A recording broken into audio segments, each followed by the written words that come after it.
देखिए, इस देश में बजट को लेकर के नए नए इतिहास बन रहे हैं। हम लगातार बजट से पूर्व इतनी बैठकें कर रहे हैं, बजट को बनाने में मेहनत कर रहे हैं, सब विभाग हमारे लगे हुए हैं। और एक इतिहास ऐसा भी है कि हमारे पड़ोसी प्रदेश में बजट को पढ़ने का भी मुख्यमंत्री को अवसर नहीं मिलता और वो पिछले साल का बजट पढ़ना शुरू कर देते हैं। ये भी एक अपने आप इतिहास बना है।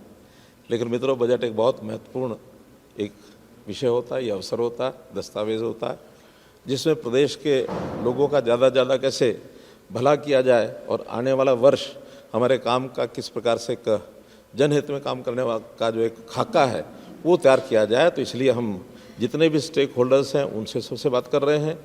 2 दिन पहले मैंने मेंबर पार्लियामेंट्स को भी उनसे बातचीत की, बहुत अच्छे सुझाव उन्होंने भी दिए हैं।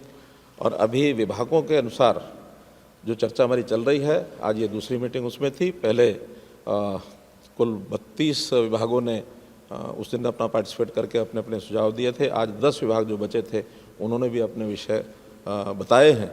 अब ये निर्णय करने का विषय बाद में रहेगा। एक हमने जो फाइनेंस कमेटी, फाइनेंस सेक्रेटरी के साथ मिल बैठ करके हमारे जो सीएमओ के लोग हैं और बाकी सब मिल करके कि उन सुझाव में कौन कौन से ज़्यादा एडजस्ट किए जा सकते हैं, उनको सबको एडजस्ट करेंगे और एक अच्छा बजट जो विकास का बजट भी होगा और जो जनता की सेवा के नाते से जितना भी सर्विसेज सेक्टर हैं उसके लिए भी एक अच्छा बजट होगा, ऐसा मैं आपको विश्वास दिलाता हूँ।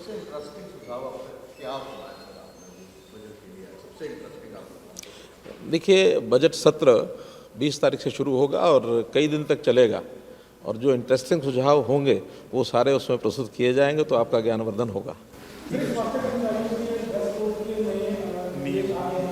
कि हर हॉस्पिटल में से कर्मचारी हैं, उनसे डॉक्टर्स हैं, सब ड्रेस कोड में रहे और ड्रेस कोड में इस तरह के कपड़े ना पहन के आए कि जो स्टाइलिश टाइप के कपड़े हों, तो उसके लिए क्या कहेंगे? सर, इससे क्या फायदा? हर विभाग अपने नए नए सिस्टम से जनता को जो अच्छा लगे और जनहित में भी हो और डिसिप्लिन भी आए, ऐसे बहुत प्रयोग हम पहले भी किए हैं, आगे भी करेंगे। और अगर इस प्रकार का हेल्थ डिपार्टमेंट में इस प्रकार का कोई विषय आगे बढ़ा है तो अच्छा है, सराहनीय है। सर, एचपीएससी ने नए जो 25 की भर्ती के लिए विज्ञापन भी जारी किया, एक भर्ती प्रक्रिया को पूरा भी किया है। बहुत सारे ऐसे परिवारों के बच्चे इसमें चयन सूची में आए। सर, अलग अलग माध्यमों से जानकारी मिल रही है कि जो जिनके परिवार में कोई नौकरी नहीं थी, ऐसे लोग भी चयन जिनका हुआ है। हालांकि विपक्ष अभी भी आरोप लगा रहा है कि सवाल उठे थे एचपीएससी पे, पेपर लीक हुआ था, इस तरह की बातें हैं। लेकिन आप क्या कहेंगे सर भर्ती प्रक्रिया पर, और खासतौर पर एचएस की जो कमी थी सर लगातार, वो बड़ी एक संख्या में भर्ती हुई है 155 पदों पर और 95 पदों का भी एडवर्टीजमेंट भी जारी है। सरकारी काम को ठीक सुचारू ढंग से चलाने के लिए हमारा जो इस प्रकार के भर्ती करने का और अच्छे लोग भर्ती होकर के आएँ, ये पहले दिन से ही हमारी प्राथमिकता रही है। जैसे पहले भर्तियां होती थी, कोई सिफारिश से हो गई, कहीं और किसी प्रकार के अनफेयर मीन्स के माध्यम से जो भर्तियां चलती थी उसको हमने प्रायः बंद कर दिया है। और जहां कहीं हमको पता लगता है उसमें हम सख्त निर्णय भी लेते हैं, उनके खिलाफ कार्रवाई भी करते हैं। अभी हमारे अपने समय में चाहे कोई गलती हुई होगी, चाहे उससे पहले गलतियाँ हुई हैं, हम कभी किसी को बख्शते नहीं हैं और दोषी को ज़रूर पकड़ करके उसको सलाखों के पीछे डालते हैं।